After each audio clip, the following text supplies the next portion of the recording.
जय गुरुदेव। गुरु ब्रह्मा गुरु विष्णु गुरुदेवो महेश्वर गुरु साक्षात परब्रह्म तस्मै श्री गुरुवे नमः।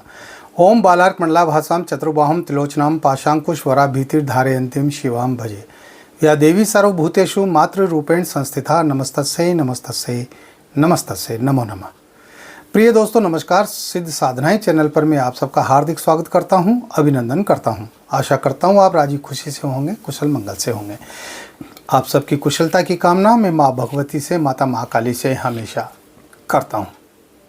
आप सुखी रहें, निरोग रहें, प्रसन्न रहें, आपके जीवन में किसी प्रकार की कोई कमी न रहे, ऐसी मैं माता से कामना करता हूँ। दोस्तों, इस वीडियो में मैं एक बहुत ही ज़बरदस्त वशीकरण प्रयोग बता रहा हूँ, क्योंकि लोग वशीकरण के पीछे ज़्यादा पड़े हुए हैं। अब मैं करूँ भी तो क्या करूँ, डिमांड ही वशीकरण की कर रहे हैं और सैकड़ों प्रयोग में बता चुका हूं। और जैसा कि मैं बताता हूं, वशीकरण प्रयोग चाहे वो मंत्र हो, तंत्र हो, यंत्र हो, ये हजारों हजार की संख्या में, इनकी कोई गिनती नहीं है ना। करना न करना तो आपके हाथ में है। आप जितनी श्रद्धा भाव से करेंगे और जितनी तन्मयता के साथ में करेंगे, जितने समर्पण के साथ में करेंगे, ये प्रयोग उतने ही सफल होंगे, है ना। तो वीडियो बहुत खास होने जा रहा है, पूरा देखें, स्किप ना करें। अगर चैनल पर नए हो तो चैनल को सब्सक्राइब करें, लाइक करें, अपने दोस्तों में ज़्यादा से ज़्यादा शेयर करें, ताकि हर व्यक्ति हमारे इन प्रयोगों का लाभ उठा सके। बेल आइकन पर प्रेस करके ऑल पर क्लिक करने से आपको हमारे वीडियो का नोटिफिकेशन तुरंत प्राप्त हो जाएगा। दोस्तों, जैसा कि मैं बार बार कहता हूँ, हर वीडियो में कहता हूँ, वशीकरण का मतलब होता है किसी भी व्यक्ति को, चाहे वो स्त्री हो या पुरुष हो या जानवर हो, पशु पक्षी हो, कोई भी हो, या फिर देवता ही क्यों न हो, उनको अपने वश में करना। बहुत सारे लोग कहेंगे, गुरुजी क्या देवता भी वश में होते हैं क्या? बिल्कुल होते हैं। आप किसी भी देवी देवता को वशीकरण प्रयोगों के द्वारा अपने वश में कर सकते हैं, लेकिन इतनी क्षमता, सामर्थ्य आपके अंदर होना चाहिए, इतना तेज आपके अंदर होना चाहिए, है ना। गुरु के बताए निर्देशन के अनुसार यदि आप कार्य करेंगे तो निश्चित रूप से आप सब कुछ कर सकते हैं, कुछ भी कर सकते हैं। जो भी आप सोचेंगे वो कार्य हो जाएगा। गुरु के निर्देशन में होते हैं, गुरु की आज्ञा से होते हैं, गुरु के बताए हुए मार्ग से होते हैं। अगर तुम बाजार से किताबें खरीद के और उनको पढ़ करके और अगर इसी तरह से प्रयोग करते रहोगे ना, तो फिर करते रहो पूरी ज़िंदगी भर। इस जन्म तो क्या, अगले 7 जन्मों तक करते रहो, लेकिन सफलता नहीं मिलेगी, है ना। तो गुरु का सानिध्य जरूरी है, गुरु का आशीर्वाद जरूरी है इन प्रयोगों को करने के लिए। इसके साथ ही मैं एक बात ये कहना चाहता हूँ कि वशीकरण प्रयोगों का उपयोग वहाँ किया जाता है जहाँ उनकी खास ज़रूरत होती है। आप किसी को बेहद चाहते हैं, बहुत चाहते हैं, लेकिन वह व्यक्ति आपके काबू में नहीं है, चाहे वो स्त्री हो या पुरुष हो, कोई भी हो। ऐसी स्थिति में आप वशीकरण का प्रयोग कर सकते हैं, है ना।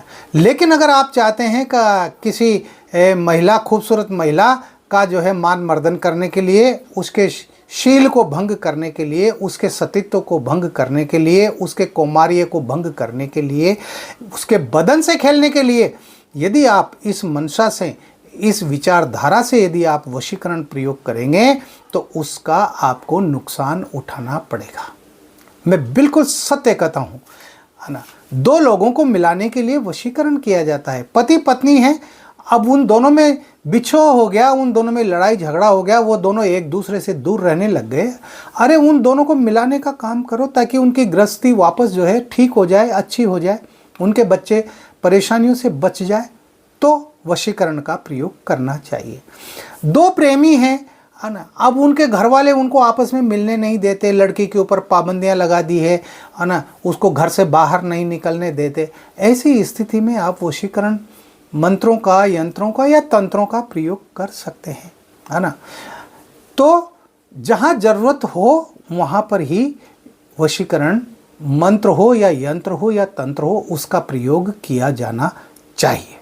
देखो, अगर कोई व्यक्ति मंत्रों का दुरुपयोग करता है ना, तो वह फिर सुखी रह ही नहीं सकता। उसके जीवन में फिर कई सारे दुख आ जाते हैं, संकट आ जाते हैं। ठीक है, ये जो मैं प्रयोग बता रहा हूँ, ये पूरा तंत्र प्रयोग है। इसमें किसी भी प्रकार के कोई मंत्र जपने की ज़रूरत ही नहीं है। और जैसा कि मैं कहता हूँ, तंत्र का क्षेत्र बहुत विशाल है और तंत्र भी बड़ी तेजी के साथ अपना काम करते हैं, अपना प्रभाव दिखाते हैं। इसलिए तंत्र को जो है आप कमज़ोर मान करके बिल्कुल भी मत चलिएगा। आ गई बात समझ में? हाँ, अगर आप किसी ऐसी खूबसूरत स्त्री को चाहते हैं और वो स्त्री मान लो शादीशुदा है, तो पहली बात तो ऐसी स्त्री को आपको चाहने का कोई अधिकार ही नहीं है। अरे वो शादीशुदा है, उसके पति है, बच्चे हैं, लेकिन आदमी की नीयत जो है ना वो ठीक नहीं है, वो ठीक रहती ही नहीं है। कोई भी खूबसूरत स्त्री देखी और जो है वो लालायित हो जाता है, उसके मुंह से लार टपकने लग जाती है ना, वो बेचैन हो जाता है कि किसी भी तरह से ये स्त्री मेरी बाहों में आ जाए, मेरे संपर्क में आ जाए और मैं जैसा चाहूँ वैसा इसके साथ कर सकूँ। तो पहली बात तो अगर इस तरह की आपकी मानसिकता है तो उस मानसिकता को आप तोड़ दें, ख़त्म कर दें, है ना। लेकिन यदि आप चाहते हैं कि आप उसके बिना रह ही नहीं सकते, तो ऐसी स्थिति में आप ये जो मैं प्रयोग बता रहा हूँ ना, इसका प्रयोग कर सकते हैं, इसको उपयोग में ला सकते हैं। कोई भी स्त्री चाहे कितनी ही हटीली हो, कितनी ही जिद्दी हो और कितनी ही नक चढ़ी हो या पुट्ठे पर हाथ नहीं रखने देती हो, पुरुष की छाया भी नहीं पड़ने देती हो, ऐसी गर्वीली अगर कोई स्त्री है तो वो स्त्री भी इस वशीकरण प्रयोग से मोम की तरह पिघल जाती है। जिस तरह से आग के पास जाते ही मोम पिघल जाता है ना, ऐसे वो इस प्रयोग के द्वारा पिघल जाती है। वो व्याकुल हो जाती है, बेचैन हो जाती है, इतनी व्याकुल हो जाती है कि वो सब कुछ छोड़ छाड़ के और प्रयोगकर्ता के पास दौड़ करके चली आती है। ये ऐसा प्रयोग है। इसलिए सोच समझकर इस प्रयोग को करें। मनोरंजन के लिए या आजमाने के लिए इसका प्रयोग न करें। ये बहुत खतरनाक तंत्र प्रयोग है ना। तो इसमें आपको क्या करना है, इसमें आपको 4 वस्तुओं की ज़रूरत पड़ेगी। 4 चीज़ें चाहिए जो आपको इकट्ठा करनी है। अब वो 4 चीज़ें कौन कौन सी है, नोट कर लेना कागज़ पेन लेकर। काले चने, एक तो सफ़ेद चने आते हैं, एक काले चने आते हैं।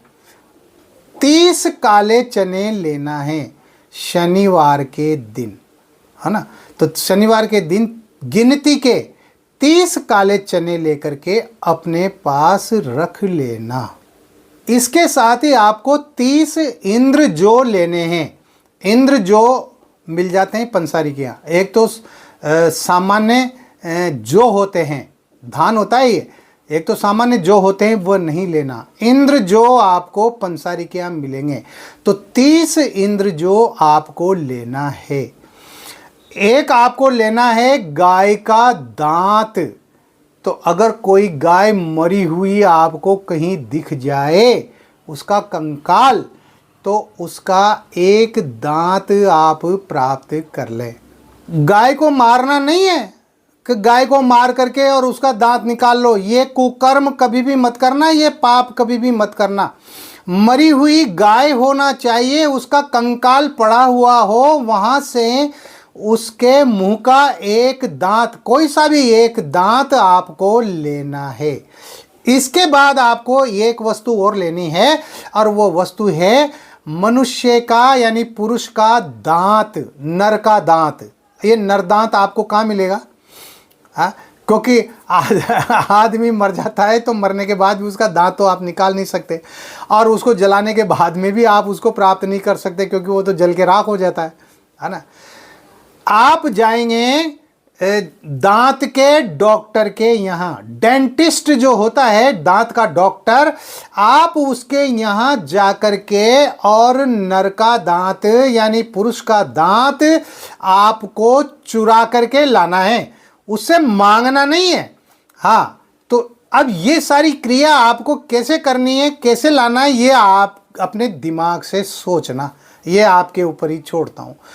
तो डेंटिस्ट के यहाँ से, दांत के डॉक्टर के यहाँ से एक पुरुष का दांत, कोई सा भी दांत हो, वो दांत लेकर के आना है, चुरा करके लाना है। स्त्री का दांत नहीं होना चाहिए, पुरुष का दांत होना चाहिए। ये 4 चीजें ला करके और आप इन चारों चीजों को किसी खरल में डाल करके या किसी पत्थर पर अमाम दस्ते में किसी में भी इनका कूट पीट करके बांट करके बारीक कर ले, एकदम बारीक चूर्ण बना ले। समझ में आ गई बात? बारीक चूर्ण बनाने के बाद में आपका वशीकरण तैयार हो गया। ये कार्य आपको शनिवार के दिन ही करने, ये सारी चीज़ें शनिवार के दिन ही इकट्ठा करनी है और फिर शनिवार के दिन ही इनको बांट के और आपको बारीक चूर्ण बनाना है और फिर शनिवार के दिन ही इस चूर्ण का तिलक लगा करके आप जिस औरत को अपने वश में करना चाहते हैं उसके पास जाकर के उससे बात करें, वो आपको देखे और आपके माथे पर लगे हुए इस तिलक को देखे। अगर वो इस तिलक को देख लेती है तो समझ लो वो परमानेंट हमेशा हमेशा के लिए आपके वश में हो गई। कोई भी नहीं रोक सकता उसको। वो इतनी व्याकुल हो जाएगी, इतनी बेचैन हो जाएगी कि वो मिलेगी नहीं तुमसे, तब तक वो जो है बेचैन रहेगी, व्याकुल रहेगी और उसकी व्याकुलता तभी खत्म होगी जब वो तुम्हारे पास आ जाएगी। समझ में आ गई बात? इसलिए इस प्रयोग को बहुत ही सोच समझकर करें। अच्छा, बहुत सारे लोग सवाल पूछेंगे कि गुरुजी उस चूर्ण का तिलक कैसे लगाएं, है ना? वैसे बहुत सारे तो उलझुल सवाल ही पूछते हैं लोग, लेकिन यहाँ पर तो ये सवाल पैदा ही होता है ना कि उस चूर्ण का तिलक कैसे लगाएं।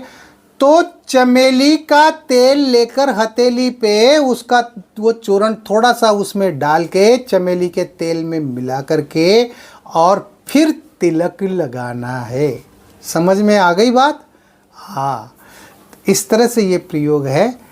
कीजिए इस प्रयोग को, लेकिन जहाँ ज़रूरत हो वहाँ पर ही कीजिएगा, है ना? और इन प्रयोगों का सही प्रयोग करें तो आप आगे बढ़ते रहेंगे, आपकी मनोकामनाएं पूरी होती रहेंगी। और अगर दुरुपयोग करेंगे तो आप खुद तकलीफ़ में फंस जाएंगे, दुख में फंस जाएंगे, दुखी हो जाएंगे। इस वीडियो में इतना ही। मिलते हैं अगले वीडियो में नई जानकारी के साथ, नए प्रयोगों के साथ। तब तक बने रहिए सिद्ध साधना ही चैनल पर, जो आपका अपना है। किसी भी प्रकार की कोई बात है, कोई परेशानी है, कोई दिक्कत है, कोई समस्या है तो व्हाट्सएप नंबर जो चल रहे हैं स्क्रीन पर, इन पर आप मुझे मैसेज कर सकते हैं। आपके हर सवाल का जवाब दिया जाएगा, आपकी हर समस्या को समझा जाएगा और उसका जो सही हल होगा वो सही हल बताया जाएगा। मैं किसी को गुमराह नहीं करता, जो भी कहता हूँ सही कहता हूँ, सही रास्ता बताता हूँ। देखते रहिए चैनल को, जो आपका अपना स्वयं का ही चैनल है। आप खुश रहें, प्रसन्न रहें, हंसते रहें, मुस्कुराते रहें। जय गुरुदेव।